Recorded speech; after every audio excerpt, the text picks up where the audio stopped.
নমস্কাৰ স্বাগতম এয়া হৈছে দুপৰৰ সংবাদ ষ্টুডিঅ'ত মই প্ৰাঞ্চল আৰম্ভণিতে এটা ব্ৰেকিং নিউজ মহানগৰীত নিষিদ্ধ ৰেলী মাৰাথন ৱাকাথন দৌৰ প্ৰতিযোগিতা মহানগৰ আৰক্ষীৰ এই কঠোৰ নিৰ্দেশনা জাৰি কৰা হৈছে মহানগৰীৰ যান-জঁটৰ প্ৰতি লক্ষ্য ৰাখি নিষেধাজ্ঞা আৰোপ কৰা হৈছে নিৰ্দেশনা উলংঘা কৰিলে কঠোৰ হ'ব মহানগৰ আৰক্ষী নিৰ্দেশনা উলংঘা কৰা লোকৰ বিৰুদ্ধে ৰুজু হ'ব গোচৰ ভাৰতীয় ন্যায় সংহিতাৰ 2023ৰ 223 ধাৰাত ৰুজু হ'ব গোচৰ পুনৰবাৰ জনাইছো এটা গুৰুত্বপূৰ্ণ খবৰ এই মুহূৰ্তত গুৱাহাটী মহানগৰীত নিষিদ্ধ কৰা হৈছে সকলো ধৰণৰ ৰেলী ৱাকাথন অথবা দৌৰ প্ৰতিযোগিতা মাৰাথনো নিষিদ্ধ কৰা হৈছে মহানগৰ আৰক্ষীৰ কঠোৰ নিৰ্দেশনা জাৰি মহানগৰীৰ যান-জঁটৰ প্ৰতি লক্ষ্য ৰাখি এই নিষেধাজ্ঞা আৰোপ কৰা হৈছে নিৰ্দেশনা উলংঘা কৰিলে কঠোৰ হ'ব মহানগৰ আৰক্ষী নিৰ্দেশনা উলংঘা কৰা লোকৰ বিৰুদ্ধে ৰুজু হ'ব গোচৰ BNSৰ 2023ৰ 223 ধাৰাত ৰুজু হ'ব গোচৰ উল্লেখযোগ্য যে গুৱাহাটী মহানগৰীত এই ভীষণ যান-জঁটৰ মাজতো একাংশই সময়ে সময়ে ৱাকাথন মাৰাথন এইবোৰ আয়োজন কৰি থাকে আৰু সেই সকলো এতিয়া নিষিদ্ধ কৰা হৈছে কাৰণ এনেও যান-জঁট আৰু অধিক যান-জঁটৰ সৃষ্টি হয় যেতিয়া ৱাকাথন বা মাৰাথন বা যিকোনো দৌৰ প্ৰতিযোগিতা গুৱাহাটীৰ মাজমজিয়াত ৰাস্তাত অনুষ্ঠিত হয় কোনো কাৰণতে গুৱাহাটী মহানগৰৰ মূল ৰাজপথত বা যিকোনো পথত ৱাকাথন মাৰাথন বা আন কেতবোৰ কাৰ্যসূচী গ্ৰহণ কৰিব নোৱাৰিব ৰেলী নিষিদ্ধ কৰা হৈছে দৌৰ প্ৰতিযোগিতাও নিষিদ্ধ কৰা হৈছে সকলো নিষিদ্ধ কৰা হৈছে কাৰণ গুৱাহাটী মহানগৰীত যান-জঁটে তীব্ৰ ৰূপ ধাৰণ কৰিছে আৰু যান-জঁটৰ সমস্যা এতিয়া ক্ৰমাৎ বৃদ্ধি হৈ গৈ আছে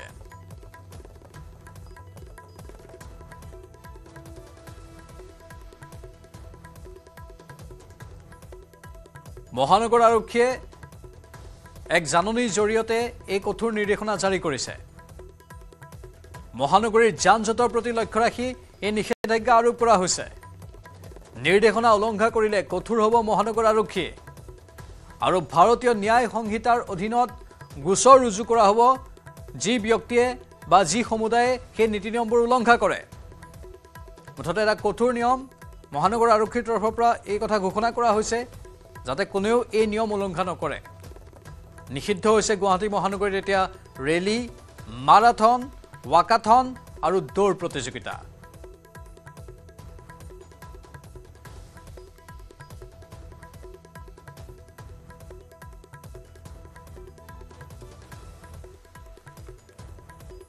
উল্লেখযোগ্য যে গুৱাহাটী মহানগৰীত যান-জঁটৰ সমস্যা দূৰ কৰাৰ বাবে কেইবাটাও নতুন উৰণ সেতু নিৰ্মাণ প্ৰক্ৰিয়াও চলি আছে আৰু সেই উৰণ সেতুবোৰৰ নিৰ্মাণ প্ৰক্ৰিয়া চলি থকাৰ সময়ছোৱাতো দেখিবলৈ পোৱা গৈছে ঠায়ে ঠায়ে ভীষণ যান-জঁট আৰু এতিয়া যদি কিবা কাৰণত এই যান-জঁটৰ মাজত কোনোবাই আকৌ ৱাকাথন ৰেলী দৌৰ প্ৰতিযোগিতা এইবোৰৰ আয়োজন কৰে তেনেহ'লে ভোটৰ ওপৰত দানহ পৰা আদি সমস্যা অতি জটিল হৈ পৰিব সেয়েহে মহানগৰ আৰক্ষীয়ে এই কঠোৰ নিৰ্দেশনা জাৰি কৰিছে কোনো কাৰণতে গুৱাহাটী মহানগৰীত এতিয়াৰে পৰা হ'ব নোৱাৰিব মাৰাথন ৱাকাথন দৌৰ প্ৰতিযোগিতা বা ৰেলী আমাৰ সতীৰ্থ সাংবাদিক বিৰিঞ্চি ডেকা লাইভত আছে বিৰিঞ্চি গুৰুত্বপূৰ্ণ খবৰ নিশ্চয় প্ৰাঞ্জল যে আচলতে দেখা পোৱা গৈছে শেহতীয়াকৈ মহানগৰীত যি ধৰণে আচলতে আপুনি নেশ্যনেল হাইৱে কওক বা মহানগৰীৰ ভিতৰৰ যিসমূহ ৰাজপথ আছে সেই ৰাজপথসমূহে কওক সকলোতে কেৱল যান-জঁট গতিকে সেই যান-জঁট ৰোধ কৰাৰ বাবে যাতে ট্ৰেফিক যিসকল আছে সেইসকলে যাতে সুচলভাৱে যাতে মহানগৰীৰ এই বিহুৰ সময়ছোৱাতে হওক বা মহানগৰীৰ সমগ্ৰ চিটিৰ ভিতৰত সকলোখিনি যাতে সুচল কৰিব পাৰে যাতে তাৰ বাবে এটা নিৰ্দেশনা যিহেতু DCP প্ৰশাসনৰ ফালৰ পৰা দিয়া হৈছে যে দৌৰ প্ৰতিযোগিতা যিহেতু বিহুৰ সময়ত বিভিন্ন বিহু কমিটিসমূহে দৌৰ প্ৰতিযোগিতা ৰাজপথত কৰে বা তেনেধৰণে ৱাকাথন কৰে বা মাৰাথন প্ৰতিযোগিতাসমূহ পাতে গতিকে সেই সময়ত যে এই ধৰণৰ কোনো ধৰণৰ অনুমতি তেওঁলোকক সেই সমূহত নিদিব কিয়নো পুৱাৰ ভাগতে হওক বা যি সময়তে হওক যেতিয়া সেই ৱাকাথন মাৰাথনসমূহ যেতিয়া আচলতে ৰাজপথেদি যোৱা হয় তেতিয়া ভীষণ যান-জঁটৰ সমস্যা হয় কিয়নো ট্ৰেফিক দিব লগা হয় আৰক্ষী দিব লগা হয় এটা ৰাস্তা সম্পূৰ্ণৰূপে এটা অংশ বন্ধ কৰি দিবলগীয়া গতিকে সেই ধৰণৰ এটা যথেষ্ট অসুবিধাত পৰে যাৰ ফলত সমগ্ৰ দিনজোৰা আচলতে যান-জঁটত ভুগিবলগীয়া হয় মহানগৰবাসী গতিকে সেই সকলোখিনি আলোচনা কৰি ডিচিপি প্ৰশাসনৰ ফালৰ পৰা নিৰ্দেশনা দিয়া হৈছে গতিকে সেই নিৰ্দেশনাটো যে নিষিদ্ধ ঘোষণা কৰি থোৱা আছে এটা নিৰ্দিষ্ট সময়লৈকে হয়তো কিছুদিন পিছত সেই নিৰ্দেশনা হয়তো প্ৰত্যাহাৰ কৰিব পাৰে কিন্তু যদিহে এই সময়ছোৱাত যিখিনি সময় নিষিদ্ধ ঘোষণা কৰি থোৱা হৈছে সেই সময়ছোৱাত কোনো লোকে যদি সেই নীতি উলংঘন কৰে তেতিয়াহ'লে তেওঁৰ বিৰুদ্ধে BNSৰ 223ৰ যি ধাৰা আছে সেই ধাৰা মতে তেওঁৰ বিৰুদ্ধে গোচৰ ৰুজু হ'ব তেওঁৰ বিৰুদ্ধে যি ধৰণৰ আইনী কাম কাজ থাকে সেই সকলোখিনি কৰা হ'ব গতিকে সকলোকে জ্ঞাতাৰ্থে এই ধৰণে এটা যিহেতু নিৰ্দেশনা দিয়া হৈছে যে গুৱাহাটী মহানগৰীত মাৰাথন ৱাকাথনকে ধৰি বিভিন্ন যি ধৰণৰ আচলতে ৰেলী হওক সেয়া ধৰ্মীয় শোভাযাত্ৰাই হওক সকলোখিনি আচলতে এই মুহূৰ্তত নিষিদ্ধ কৰি থোৱা হৈছে বিৰিঞ্চি আপুনি কৈছে নিৰ্দিষ্ট সময়সীমাৰ বাবে জাননীখন জাৰি কৰা হৈছে কিবা সময়সীমা তাত ধাৰ্য কৰি দিছে নেকি যে এই নিৰ্দিষ্ট দিনকেইটাৰ বাবে বা এই মাহকেইটাৰ বাবেহে প্ৰযোজ্য থাকিব বুলি নিশ্চয়কৈ আমি যেতিয়া সেই ডিচিপি এডমিনৰ লগত কথা পাতিছিলোঁ তেওঁলোকে কৈছে যে নিৰ্দিষ্ট সময়সীমাৰ ভিতৰতে এই নিৰ্দেশনাটো থাকিব গতিকে সেই নিৰ্দেশনাত যিহেতু সেই কথাটো উল্লেখ কৰা নাই বৰ্তমানলৈকে কিন্তু তেওঁলোকে এই বিহুৰ সময়ছোৱাত যিহেতু বিভিন্ন ধৰণৰ বিহু কমিটিসমূহে মাৰাথন দৌৰ বা এনেধৰণৰ অনুষ্ঠানসমূহ ৰাজপথত আচলতে তেওঁলোকে অনুষ্ঠিত কৰে গতিকে সেইসমূহ যাতে এই সময়ছোৱাত নহয় গতিকে হয়তো এই নিষেধাজ্ঞা হয়তো ম্যাদ হয়তো বৃদ্ধি কৰিব পাৰে বা হয়তো কিছুদিনৰ বিহুৰ এই অনুষ্ঠানখিনি যোৱাৰ পাছত হয়তো তেওঁলোকে মুকলি কৰি দিব কিন্তু বৰ্তমান সময়ত এই ধৰণৰ যি নিষেধাজ্ঞা দিয়া হৈছে সেয়া অধিক কঠোৰভাৱে আচলতে পালন কৰিব বুলি তেওঁলোকে জানিবলৈ দিছে এই কথাখিনি ধন্যবাদ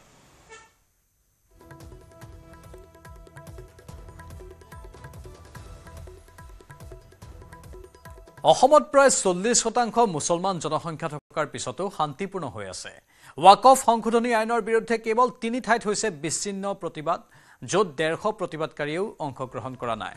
ৱাকফ সংশোধনী আইন সন্দৰ্ভত ছ'চিয়েল মিডিয়া এক্স মাধ্যমত এই মন্তব্য মুখ্যমন্ত্ৰী হিমন্ত বিশ্ব শৰ্মাৰ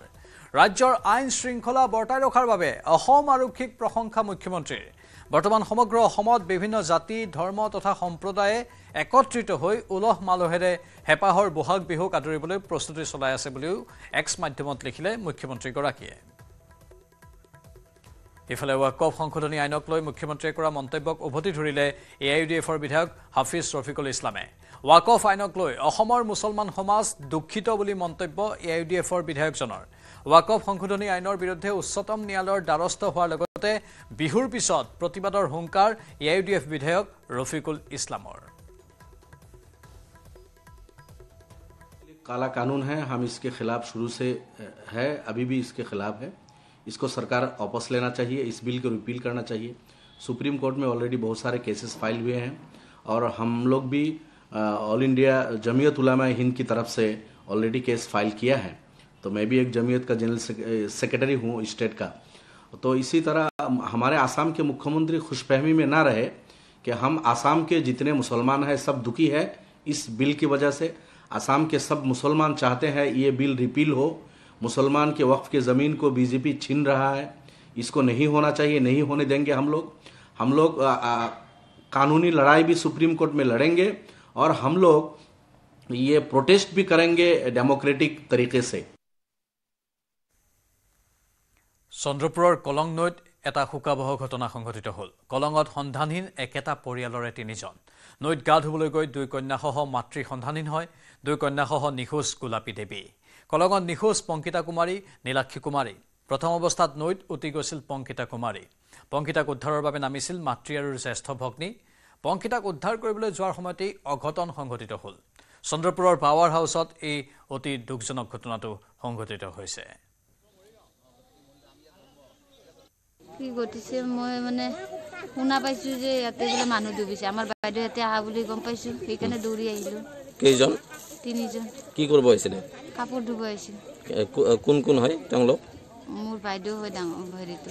আৰু ভতিজা আৰু এই 3জন ভতিজা এন্তে কি সংবাদদাতা অজয় আছে ফোনলাইনত অজয় এই মুহূৰ্তৰ নতুন কি খবৰ আছে নিশ্চয়কৈ প্ৰাঞ্জল যি শোকাবহ যি দুৰ্ঘটনাটো সেই ৰাতিপুৱা প্ৰায় 8মান বজাত সেই দুৰ্ঘটনাটো সংঘটিত হৈছিল প্ৰথমতে কণমানিজনী পানীত পৰি গৈছিল নদীৰ পানীত তাৰপিছতে তেওঁক বচাবলৈ তেওঁৰ জ্যেষ্ঠ ভগ্নী কৈছিল আৰু তাৰ পিছে পিছে মাতৃ কৈছিল আৰু 3গৰাকীয়ে নিখোজ হৈছিল আৰু তাৰপিছতে বহু সময় যি স্থানীয় লোক আছে চন্দ্ৰপুৰৰ যি একাংশ স্থানীয় লোক আছে তেওঁলোকে কিন্তু বহু সময় ধৰি পানীত বিচাৰিছিল যদিও তেওঁলোকে পোৱা নাই আৰু কিছু পলমকে হলেও অৱশেষত উদ্ধাৰকাৰী দল তাত অভিযানকাৰী দল তাত আহি উপস্থিত হৈছে আৰু তেওঁলোকে অভিযান চলাইছে প্ৰায় 4 ঘণ্টা এতিয়ালৈকে উকলি গ'ল কিন্তু তেওঁলোকৰ কোনো সুমূৰ্ত এই মুহূৰ্তলৈকে পোৱা নাই এক শোকাকুল পৰিৱেশে বিৰাজ কৰিছে বুলি ক'ব লাগিব আৰু যিহেতুকে এখন ঘৰৰ 3টাকৈ লোক 3 মাতৃ কন্যা সৈতে 3গৰাকীকে নোহোৱা নিৰুদ্দেশ হৈ আছে গতিকে এই মুহূৰ্তত অভিযান অব্যাহত আছে এনডিআৰএফ বাহিনীৰ সামন্তলকৈ যি স্থানীয় যি লোকসকল আছে তাৰ স্থানীয় লোকসকলে তেওঁলোকে নদীত নামি অভিযান অব্যাহত ৰাখিছে কিন্তু এই মুহূৰ্তলৈকে কোনো তেওঁলোকৰ সম্ভেদ পোৱা নাই প্ৰাঞ্জল ধন্যবাদ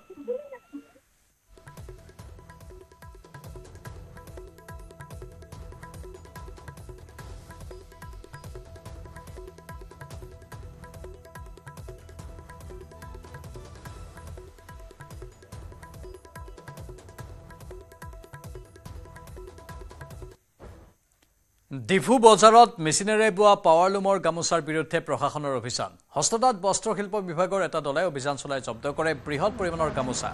হস্ততাঁত বস্ত্ৰশিল্প সংৰক্ষিত আইন অনুসৰি ডিফু আৰু মাঞ্জা বজাৰত চলাইছিল এই অভিযান ডিফু বজাৰৰ পৰা 374খন আৰু মাঞ্জা বজাৰৰ পৰা 112খন পাৱাৰলুম গামোচা জব্দ কৰে কাৰ্বি আংলং আৰু পশ্চিম কাৰ্বি আংলং জিলাৰ আটাইকেইখন বজাৰত চলিব এই অভিযান পাৱাৰলুম গামোচাৰ ফলত স্থানীয় শিপিনীসকলৰ উপাৰ্জনৰ হাৰ কমিছে স্থানীয় শিপিনীসকলৰ উপাৰ্জনৰ হাৰ বৃদ্ধি কৰাৰ লক্ষ্যৰে এই অভিযান চলোৱা হৈছে এই অভিযানত প্ৰশাসনৰ তৰফৰ পৰা দণ্ডাধীশ আৰু বিভাগীয় কৰ্তৃপক্ষ উপস্থিত থাকে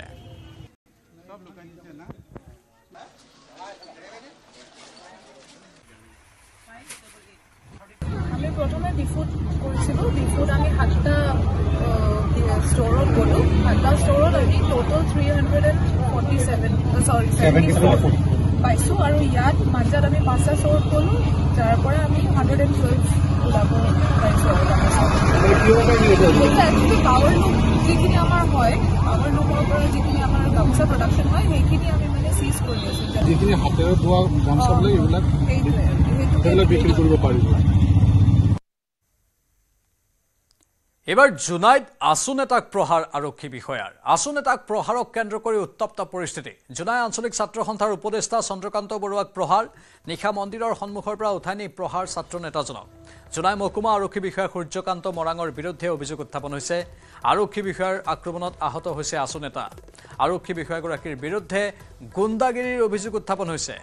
আছু নেতাজনক লাঠিৰে বৰ্বৰতাৰে আক্ৰমণৰ অভিযোগ উঠিছে আহত ছাত্ৰ নেতাজনক ভৰ্তি কৰোৱা হয় হস্পিটেলত আৰক্ষীৰ বিৰুদ্ধে অভিযোগ উত্থাপন কৰি আছুৱে প্ৰতিবাদী কাৰ্যসূচী অব্যাহত ৰাখিছে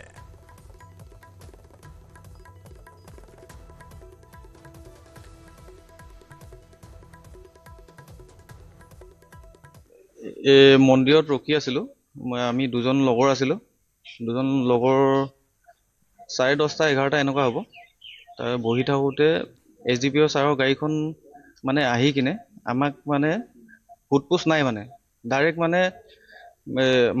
মাৰধৰ কৰে এটাক উঠাই লৈ যাব লাগে সেইটো কৈ কিনে মানে আনি কিনে আধা ৰাস্তা আন্ধাৰ গলি এটাত আনি কিনে ইমান পিটিছে মানে মোৰ দাঁত 3টা ভাঙিলে এটা পুৰা মানে হিলি গ'ল 3টা ভাঙিলে আৰু পুৰা হাত মানে অৱস্থা নাই মানে মইতো একো গম নাপাওঁ মোক কি কাৰণে মাৰিলে কিন্তু তাত মন্দিৰত মানে কীৰ্তন হৈ আছিলে কীৰ্তন হৈ থাকোঁতে আমি দুজন লগৰে তাত বহিছিলোঁ জাষ্ট বহি থাকোঁতে মানে আমাক উঠাই কিনে আন্ধাৰত নি কিনে পিটিছে মানে SDPO ছাৰে কিয় পিটিছে মই নাজানো তেতিয়া প্ৰথমতে মন্দিৰৰ সন্মুখতে আমাক ঘুচিয়াইছে থাপৰ দিছে তাৰপিছত মই সংগঠনৰ ল'ৰা এনেকৈ ক'লোঁ মোৰ কিবা ভুল হৈছে নেকি বুলি ক'লোঁ কিবা ভুল হৈছে যে ক্ষমা কৰিব কিবা কিবি ক'লোঁ এনেকৈ তাৰপিছত সেই সংগঠনৰ নাম লওঁতে মানে এইফালৰ পৰা বেলেগলৈ লৈ গ'ল মানে আন্ধাৰ জেগাত লৈ কিনে পুৰা মাৰধৰ কৰিছে আৰু আমাৰ জুনাইৰ মহকুমা বিষয়া সূৰ্য মৰাং ডাঙৰীয়া তেখেতক তাৰ পৰা উঠাই আনি গুৰুকৈ প্ৰহাৰ কৰিছে ডিঙিত প্ৰচণ্ড আপোনাৰ গুৰ মাৰিছে ইতিমধ্যে ল'ৰাজন মানে থিয় হ'ব লগাই মাৰপিট কৰিছে এই কথা আমি ধিক্কাৰ জনাইছোঁ যিহেতু আমাৰ ছাত্ৰ সন্থাৰ স্পষ্ট কথা তেওঁ এগৰাকী আইনৰ বিষয়া হয় তেওঁক আমি আইনক সন্মান কৰোঁ কিন্তু সেই বুলি যে আইনৰ বিষয়াগৰাকীয়ে আপোনাৰ 10 বজাৰ লগে লগে 11 বজাৰ লগে লগে কাৰোবাৰ ব্যক্তিজন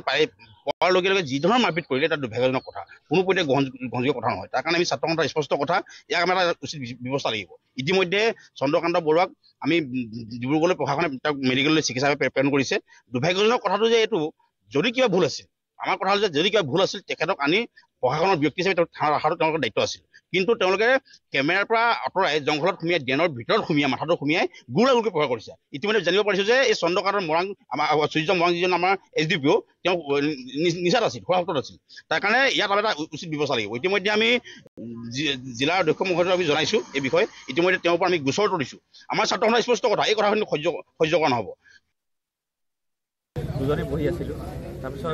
তাৰ অকণমান পাছতে আমাৰ গাড়ী এখন আহিলে আকৌ ব্ৰেক কৰি গ'ল গাড়ী যোৱাৰ পাছত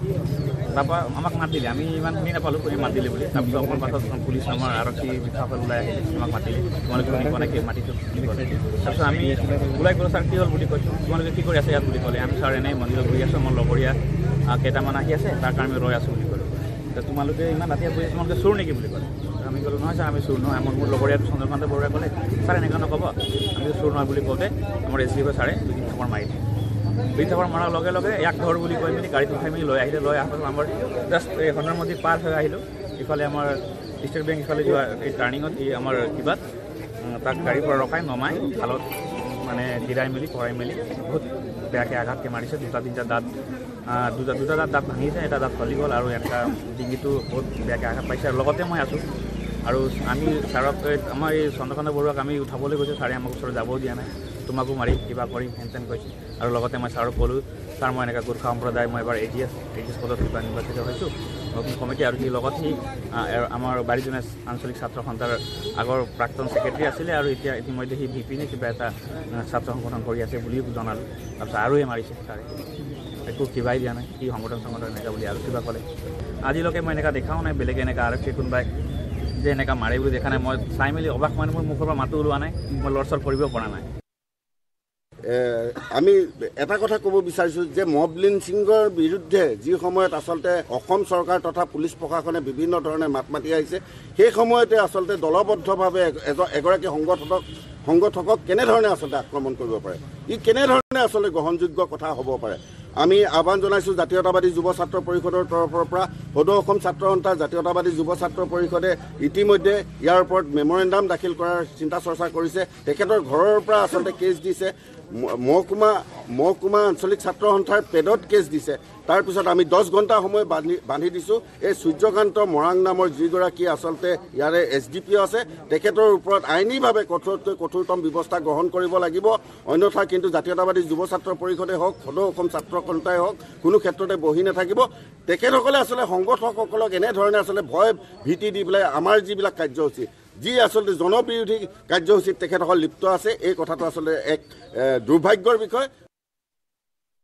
ইফালে জোনাইত আৰক্ষী বিষয়াই আছু নেতাক প্ৰহাৰ কৰাক লৈ সমগ্ৰ জোনাই বন্ধ হৈ পৰিছে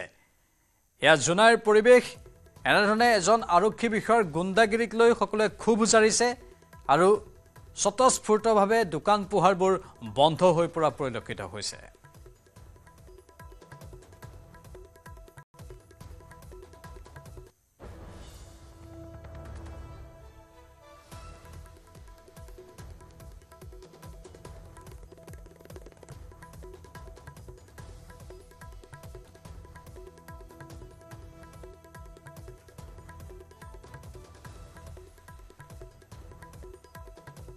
ইফালে আছু কৰ্মীক জোনাই মহকুমা আৰক্ষী বিষয়াগৰাকীৰ প্ৰহাৰ কৰাৰ ঘটনাক কেন্দ্ৰ কৰি এতিয়াও বিৰাজ কৰি আছে চেপা উত্তেজনাই শীঘ্ৰে উচিত তদন্ত কৰি বিহিত শাস্তিৰ দাবীৰে প্ৰতিবাদ আছুৰ লগতে AJYCP আকসু বীৰ লাচিত সেনা অসমৰ তথা সোণোৱাল কছাৰী ছাত্ৰ সন্থাৰ জোনাই আৰক্ষী থানাৰ পৰা সমজিলা আয়ুক্ত কাৰ্যালয়লৈ এক বিশাল প্ৰতিবাদী কাৰ্যসূচী উলিয়াই জোনাই সমজিলা আয়ুক্তৰ জৰিয়তে অসম আৰক্ষী সঞ্চালকলৈ বিভিন্ন দল সংগঠনে পৃথকে স্মাৰক পত্ৰ প্ৰেৰণ কৰে जिंदाबाद জাতীয়তাবাদী যুৱ ছাত্ৰ পৰিষদ জিন্দাবাদ TMP জিন্দাবাদ গুলকাতা তহন্তা জিন্দাবাদ গুলকাতা তহন্তা জিন্দাবাদ কুশা যুৱ ছাত্ৰ সন্থা জিন্দাবাদ সূৰ্যকান্ত মৰা মুৰ্দাবাদ আৰক্ষী বিষয়া সূৰ্যকান্ত মৰা মুৰ্দাবাদ সূৰ্যকান্ত মৰাৰ মহিমত আলি নচলিব সূৰ্যকান্ত মৰাৰ মহিমত আলি নচলিব ও হিমন্ত বিশ্ব শুনিল ও হিমন্ত বিশ্ব শুনিল সূৰ্যকান্ত মৰাক মুখাস্ত কৰিব লাগিব সূৰ্যকান্ত মৰাণ বৰ্খাস্ত কৰিবই লাগিব আৰু কি বিষয়ে সূৰ্যকান্ত মৰাণ মুৰ্দাবাদ ছাত্ৰ সন্থাস জিন্দাবাদ জাতীয়তাবাদী যুৱ ছাত্ৰ পৰিষদ জিন্দাবাদ টিএমপি জিন্দাবাদ পঞ্চায়ত নিৰ্বাচনৰ পূৰ্বে আপদ ব্যাপক খহনীয়া আপ এৰি আঞ্চলিক দললৈ শোণিতপুৰ জিলা আম আদমি পাৰ্টিৰ বিষয়ববীয়া আম আদমি পাৰ্টিৰ ৰাজ্যিক উপসভাপতি ঋষিৰাজ কন্দিন্যই এৰিলে দল দিল্লীৰ নিৰ্বাচনত শোচনীয় পৰাজয়ৰ পাছতে মোহভংগ ঘটিছে অসমৰ নেতাকৰ্মীৰ ইজনৰ পিছত সিজন আপৰ নেতাই এৰিছে দল এসময়ৰ ৰাজ্যিক সাংগঠনিক সম্পাদক তথা বৰ্তমানৰ উপসভাপতিৰ পদত অধিষ্ঠিত ঋষিৰাজ কন্দিন্য আম আদমি পাৰ্টি ত্যাগ কৰি ৰাইজৰ দলত যোগ দিয়াৰ যোজা চলাইছে আজিয়েই বিধায়ক অখিল গগৈৰ উপস্থিতিত ৰাইজৰ দলত যোগ দিব ঋষিৰাজ কন্দিন্যই তেজপুৰ মাজগাঁৱৰ হিলবিলি বিবাহ ভৱনত অনুষ্ঠিত হ'বলগীয়া ৰাইজৰ দলৰ এখন সভাত কিবা শতাধিক আপৰ কৰ্মীয়ে যোগদান কৰিব ৰাইজৰ দলত অধিক জনাব সাংবাদিক হেমন্তই অসম ৰাজ্যিকৰ উপসভাপতি ঋষিৰাজ কন্দিন্য বিগত লোকসভা নিৰ্বাচনত তেজপুৰৰ পৰা প্ৰাৰ্থিত্ব আগবঢ়াইছিল আৰু এইগৰাকী ঋষিৰাজ কন্দিন্যৰ হৈ বহু বাঘা দলটোৰ শীৰ্ষ পৰ্যায়ৰ ষ্টাৰ কেম্পেইনাৰ হিচাপেও আহি নিৰ্বাচনত তেওঁ সহায় কৰিছিল কিন্তু আজি এটা নতুন আঞ্চলিক দলত যোগদান কৰিব আজি বিয়লিলৈ তেজপুৰত এটা আঞ্চলিক দলত তেওঁ যোগদান কৰিব মই পুনতে ঋষিৰাজ কন্দিন্যৰ ওচৰলৈকে আহিব বিচাৰিছোঁ কিয় ৰাষ্ট্ৰীয় দলৰ প্ৰতি মোহভংগ ঘটিলে ৰাষ্ট্ৰীয় দল হিচাপে আম আদমি পাৰ্টি এটা খুব ভাল দল আছিলে তেখেতৰ লিডাৰ অৰবিন্দ কেজৰিৱাল ডাঙৰীয়া তেখেত এজন খুব উচ্চ শিক্ষিত আৰু নিকা ভাৱমূৰ্তিৰ নেতা আছিলে কিন্তু আমি বিগত সময়ত লোকসভা ইলেকশ্যনতো আমি প্ৰতিদ্বন্দ্বিতা কৰিছিলোঁ কিন্তু আমি দেখিবলৈ পালোঁ যে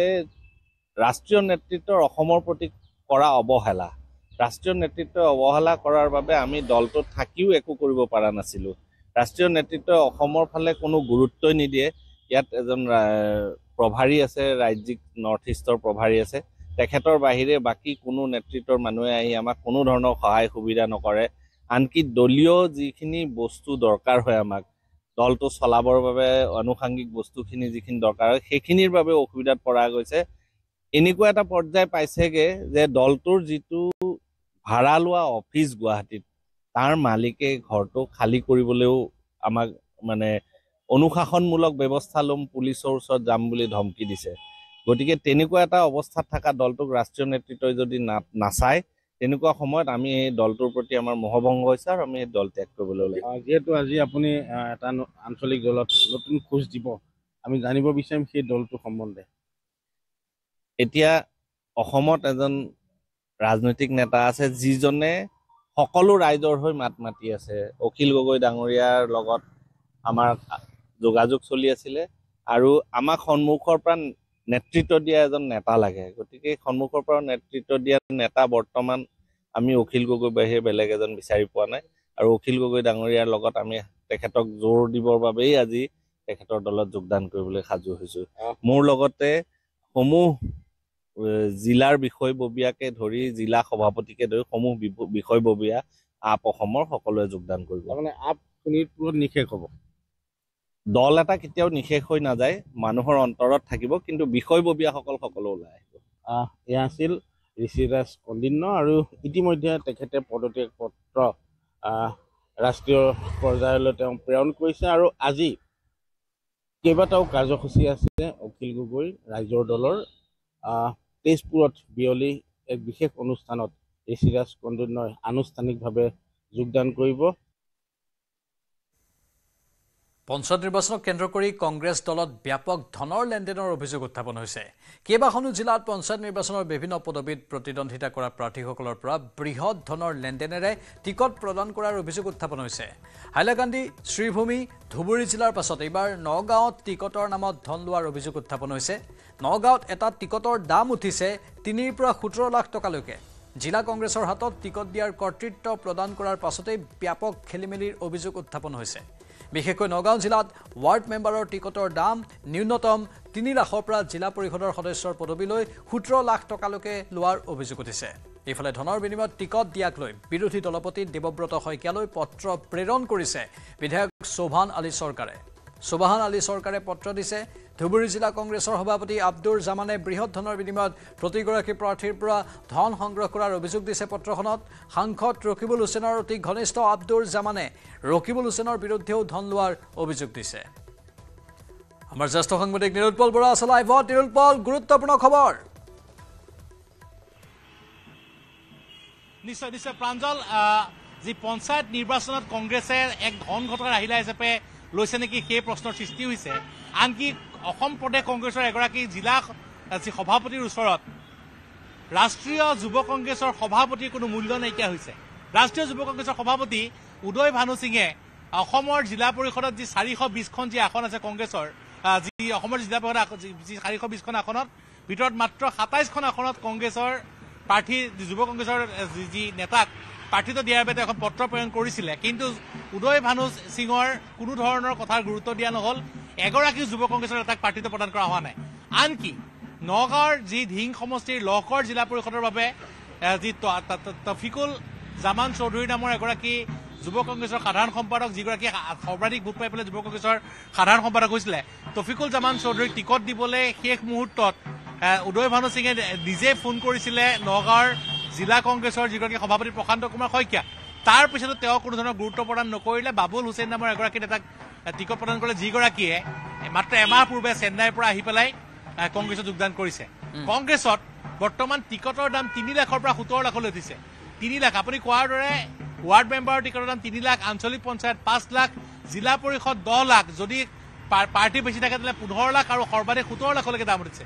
অৰ্থাৎ কংগ্ৰেছে বৰ্তমান কংগ্ৰেছৰ একাংশ নেতাই এই যি পঞ্চায়ত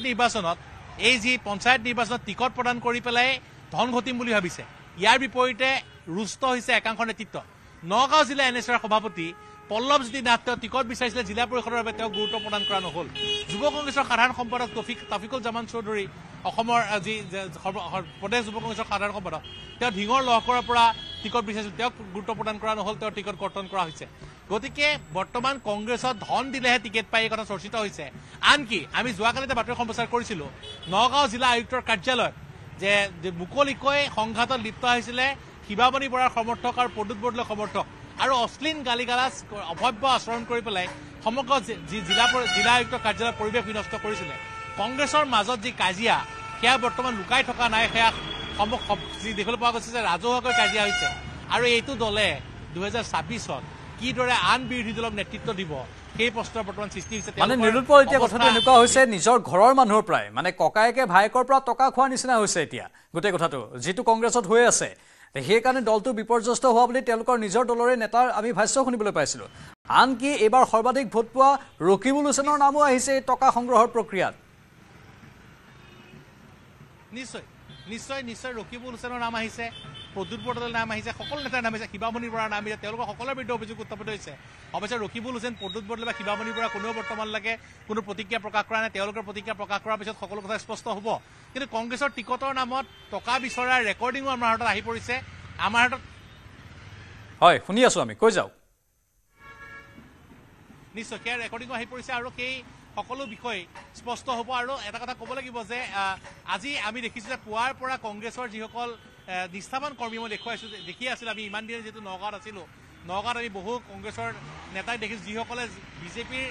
যি যথেষ্ট ঢৌৰ মাজতে কিন্তু তেওঁলোকে কংগ্ৰেছ কৰিছিলে আৰু তেওঁলোকে হাৰ্ডক'ৰ কংগ্ৰেছ কৰিছিলে। সেইসকল নেতাই আজি পুৱাৰ পৰা বিভিন্ন সামাজিক মাধ্যমযোগে পোষ্ট দিছে যে 15 বছৰে সুখ ভোগ কৰা কোনো এজন কালি পঞ্চায়ত নিৰ্বাচনত নাহিলে। বিভিন্ন ঠাইত প্ৰাঞ্জল অতিকৈ চিন্তাৰ কথা, কংগ্ৰেছে যি কৈ আছে যে তেওঁলোক শক্তিশালী হৈছে। পঞ্চায়ত নিৰ্বাচনত বৰ্তমান এনেকুৱা অৱস্থা হৈছে যে বহু ঠাইত কিন্তু বহু পঞ্চায়তত কোনো প্ৰাৰ্থী ওলোৱা নাই প্ৰতিদ্বন্দ্বিতা কৰিবলৈ কংগ্ৰেছৰ পৰা। এয়া নিশ্চয়কৈ এক অশুভ লক্ষণ। কংগ্ৰেছৰ নেতৃত্বই কেতিয়া আত্মসমালোচনা বা আত্মশুদ্ধিৰে তেওঁলোকে দলটোক শক্তিশালী কৰাৰ চেষ্টা কৰে সেয়া আমি নাজানো, কাৰণ 26ৰ নিৰ্বাচন পালেহিয়ে। কিন্তু এটা কথা ক'ব লাগিব যে তৃণমূল পৰ্যায়ত কংগ্ৰেছৰ অৱস্থা একেবাৰে বেয়া। পঞ্চায়তত বৰ্তমান কোনো ধৰণৰ নিৰ্বাচন খেলিবলৈ বহু ঠাইত কিন্তু প্ৰাৰ্থী ওলোৱা নাই, আৰু সেই কথা আজি সামাজিক মাধ্যমত বহু কংগ্ৰেছীয়ে পোষ্ট কৰিছে। প্ৰাঞ্জল, নিশ্চয় নিৰুৎপল, আপুনি লাইনত থাকক আমাৰ সৈতে। আমাৰ আন এগৰাকী জ্যেষ্ঠ সাংবাদিক বিপুল বৰ্মনো লাইভত আছে। বিপুল, অতি গুৰুতৰ অভিযোগ কংগ্ৰেছ দলৰ নেতাৰ বিৰুদ্ধে, টকা খাই তেওঁলোকে প্ৰাৰ্থিত্ব দিয়ে হেনো।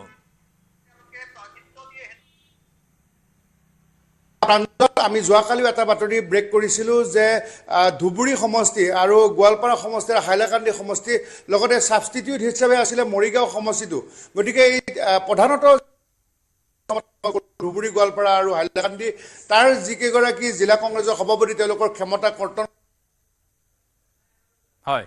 যিটো জিতেন্দ্ৰ সিঙে গঠন কৰি দিছিলে সেই PSCৰ কোনো নিয়ম কানুন মানা নাই তেওঁলোকে টিকটৰ কলা বজাৰ বহাইছে আৰু এই বজাৰৰ দৰ দাম বহাইছে আৰু এই বজাৰৰ আপোনাৰ মেম্বাৰৰ দাম 15 লাখ 10 লাখ এই ধৰণে উঠিছে আৰু গোটেই বতৰাবিলাক যে অসম প্ৰদেশ কংগ্ৰেছ কমিটি অত্যন্ত গুৰুত্ব সহকাৰে লৈ তেওঁলোকে নিখিল ভাৰত সহকাৰে লৈ তেওঁলোকে আমাৰ লগত উপস্থিত আছে কথা পাতিবলৈ জ্যেষ্ঠ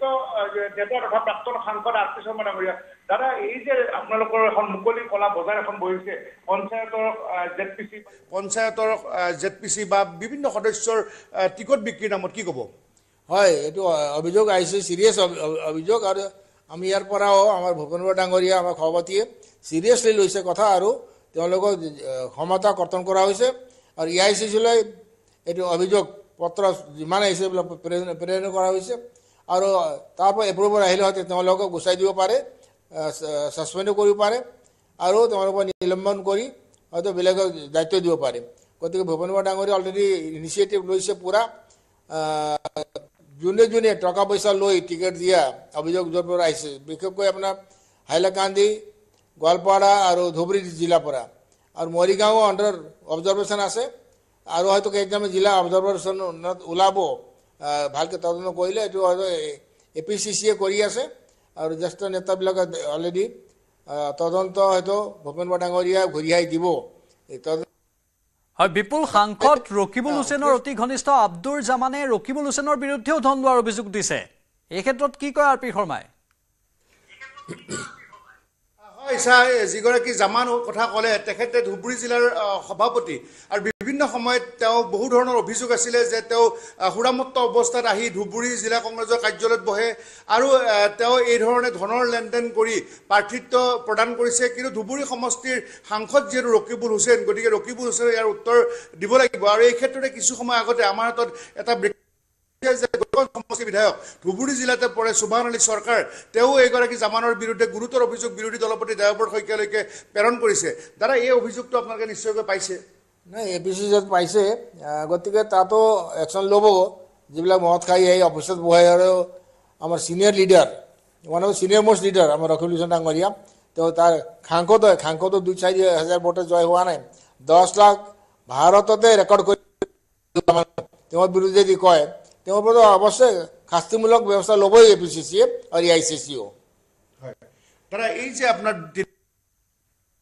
কলা বজাৰ বহুৱাইছে বিশেষকৈ আপোনাৰ জিলা পৰিষদৰ টিকটসমূহ যোৱাকালি আমি নিশা দেখিছিলোঁ যে আজি মই নামটো একজেক্টলি এতিয়া কৈ দিব বিচৰা নাই কামৰূপৰ অধীনৰ এটা ঠাইৰ 1 নম্বৰ ZPC আৰু 3 নম্বৰ ZPC প্ৰায় 10 লাখ টকা বিক্ৰী কৰিছিলে গতিকে এইবিলাক কংগ্ৰেছত কি চলিছে দৰাচলতে এইবিলাক অকল কংগ্ৰেছৰ বিজেপি আজকাল বিজেপি খালি গুপ্ত ৰাখে এইটোৱে বিজেপি তাৰ বেছিকৈ আছে যিহেতু বিজেপি এতিয়া নেতা পালিনা দৰবাৰ হাজাৰ কোটি টকাৰ মালিক হৈ গ'ল তাতও বেছি আছে কিন্তু হ'লে এইটোৱে যে তেওঁলোক গুপ্ত ৰাখে মানে কি বিপুল বৰ্মন আমি এইটোৱে বুজিম নেকি RP শৰ্মাৰ মুখৰ কথাৰ পৰা যে ৰাজনৈতিক দলত এইবোৰ একেবাৰে সাধাৰণ কথা বিজেপিটো চলে কংগ্ৰেছতো চলে নাই তেওঁলোকে বেছিকৈ কৰে কিন্তু আমাৰ কি অলপ ডেমক্ৰেটিক প্ৰচেছ আছে কংগ্ৰেছৰ বুলি মানুহবিলাক উজাগৰ কৰি দিয়ে মানে আপুনি প্ৰাঞ্জলৰ প্ৰশ্নটো আপুনি শুনিলে যে সাহস বিৰোধী সকলো ৰাজনৈতিক দলতে এই ধৰণৰ কি টিকট কিনা বেচা চলে নেকি গতিকে ইয়াত বিজেপিয়ে ক'ব লাগে একদম আমি তুলসী ভাবিব নালাগে সবে আছে আমার যে অভিযোগ আনে বিজেপি অভিযোগ আনা মানুষকে ওটা শাস্তি দিয়ে এখানে না এইটোৱে কথা শাস্তি দিয়ে এখানে না এইটোৱে কথা হয় প্ৰাঞ্জল তেখেতে কৈছে যে বিজেপিটো এই ধৰণৰ চলে কিন্তু বিজেপি শাসনত থকাৰ কাৰণে তেওঁলোকে এই ধৰণে মুকলিকৈ ক'বলৈ সাহস নকৰে কিন্তু কংগ্ৰেছত গণতন্ত্ৰ আছে আৰু তেওঁলোকে এনেধৰণে কৈছে আৰু তেওঁলোকৰ বিৰুদ্ধে শাস্তিমূলক ব্যৱস্থা হিচাপে গোৱালপাৰা ধুবুৰী আৰু হাইলাকান্দি তেওঁলোকৰ ক্ষমতা কৰ্তন কৰিছে জিলা সভাপতি আৰু পৰৱৰ্তী পৰ্যায়ত মঙলদৈতো কৰিব বুলি জনাইছে ধন্যবাদ বিপুল বৰ্মন আমি পুনৰ নীলোৎপল বৰাৰ কাষলৈ গৈছোঁ নীলোৎপল এতিয়া RP শৰ্মাৰ মুখৰ ভাষ্যৰ পৰা আমি এটা কথাই অনুমান কৰিব পাৰোঁ তেওঁলোকে সৰলীকৰণ কৰিছে যেন টকা খোৱাটো বা টকা লোৱাটো টিকটৰ নামত একেবাৰে সাধাৰণ কথা কোনোবাই বিজেপিৰ উদাহৰণ দিছে আৰু কংগ্ৰেছৰতো সেয়া চলি আছে আচৰিত কথা এইবোৰ নিশ্চয় নিশ্চয় প্ৰাঞ্জল এটা কথা ক'ব লাগিব যে তেওঁলোকে সেই কথা সাধাৰণ কথা বুলি কৈছে, কিন্তু ইয়াৰ লগতে এটা দিশ চাব লাগিব যে বৰ্তমান আমি যদি চাওঁ প্ৰাঞ্জল 2016 চনৰ পৰা আমি ধাৰাবাহিকভাৱে যদি আমি চাওঁ 2016 চনৰ বিধানসভা নিৰ্বাচনৰ পিছত 2019 লোকসভা নিৰ্বাচন হওক, স্বায়ত্তশাসিত পৰিষদৰ নিৰ্বাচন হওক, পৌৰসভাৰ নিৰ্বাচন হওক, নিগম নিকায়ৰ নিৰ্বাচন, পঞ্চায়ত নিৰ্বাচন, সকলোতে কংগ্ৰেছ পৰাজিত হৈ আছে। কিন্তু তাৰ পিছতো একাংশ কংগ্ৰেছ কৰ্মীয়ে কিন্তু নিষ্ঠাৰে কংগ্ৰেছ কৰি আছে। তেওঁলোকে মুকলিকৈ আজি সামাজিক মাধ্যমত ক্ষোভ ব্যক্ত কৰিবলৈ বাধ্য হৈছে যে প্ৰদেশ কংগ্ৰেছৰ নেতৃত্বই বৰ্তমান গুৰুত্ব প্ৰদান নকৰে দলটোক শক্তিশালী কৰাৰ ক্ষেত্ৰত ধনৰ বিনিময়ত টিকট প্ৰদান কৰা হৈছে। এয়া অতি অশুভ লক্ষণ। প্ৰাঞ্জল, মই পুনৰ কৈছো যে ৰাষ্ট্ৰীয় যিগৰাকী যুৱ কংগ্ৰেছৰ সভাপতি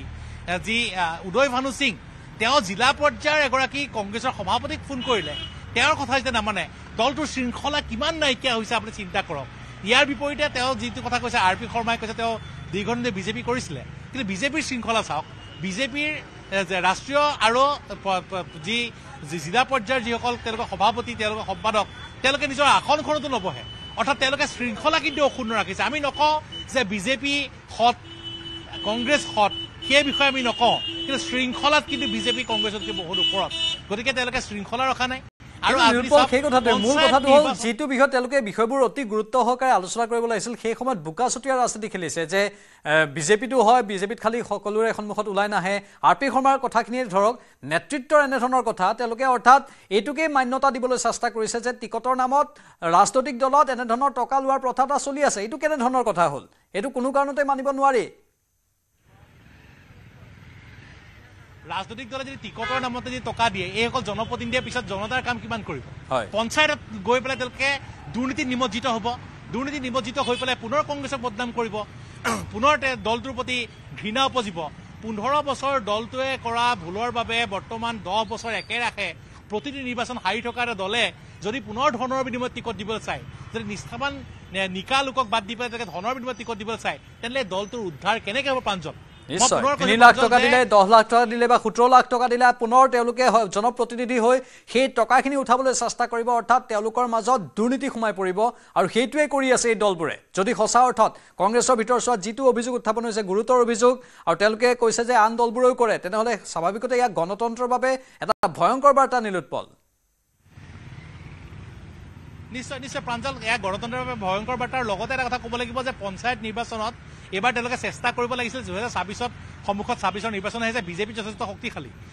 কংগ্ৰেছে বৰ্তমান সমগ্ৰ বিৰোধীক নেতৃত্ব দি পেলাই বিজেপিক ৰোধ কৰিম বুলি কৈছে। গতিকে এই সমস্যাত তেওঁলোকৰ লক্ষ্য হ'ব লাগিছিল তৃণমূল পৰ্যায়ত, পঞ্চায়ত পৰ্যায়ত। এইবাৰ কংগ্ৰেছে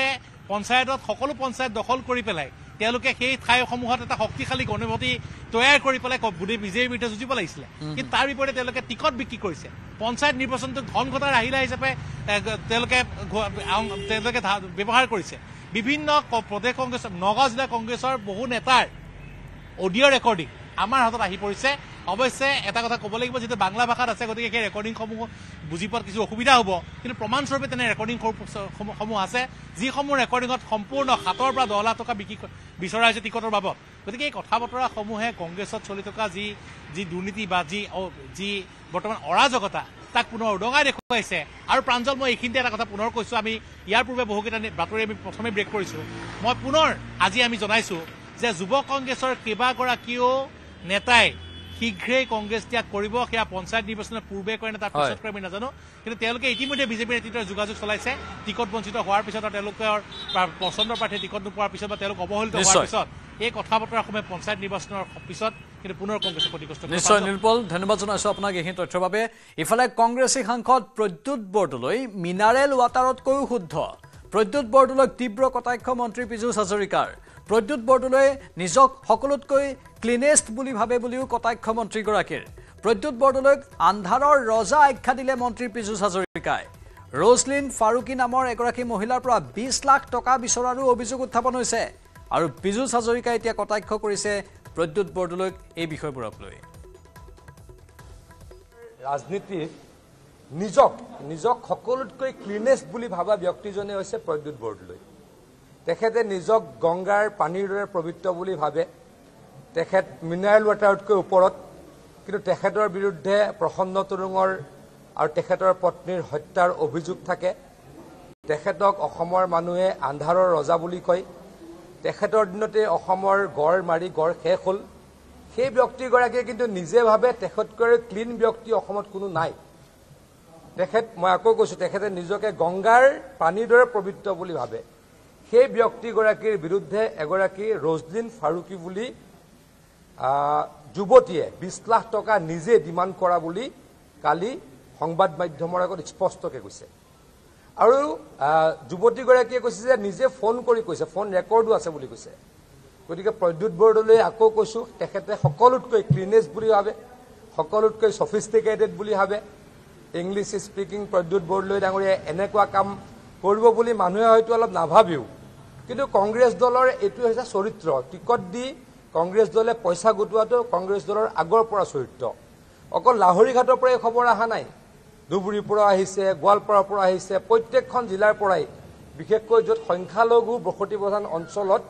ইলেকশ্যন হৈছে তাৰ পৰাই এই অভিযোগটো দিনে ৰাতিয়ে আমি পৰহিৰ পৰা টিভিত দেখি আছো সংখ্যালঘু ৰাইজক তেওঁলোকে এইদৰে প্ৰতাৰণাও কৰে এতিয়া এটা কথা চাওক 20 লাখ টকা খৰচ কৰি যদি কোনোবাই টিকট লয় 30 লাখ টকা খৰচ কৰি যদি কোনোবাই টিকট লয় মানুহজনে সেই 30 লাখ টকা উলিয়াব লাগিব কেনেকৈ উলিয়াব অন্যায় কৰি উলিয়াব দুৰ্নীতি কৰি উলিয়াব মানে কংগ্ৰেছ দলে টিকট দিয়া দিনাখনেই তেখেতলোকৰ প্ৰাৰ্থীসকলক দুৰ্নীতিত নিমজ্জিত হোৱাৰ লাইসেন্স দি দিছে আৰু বাতৰিখিনিতে সময় হৈছে চমু বাণিজ্যিক বিৰতিৰ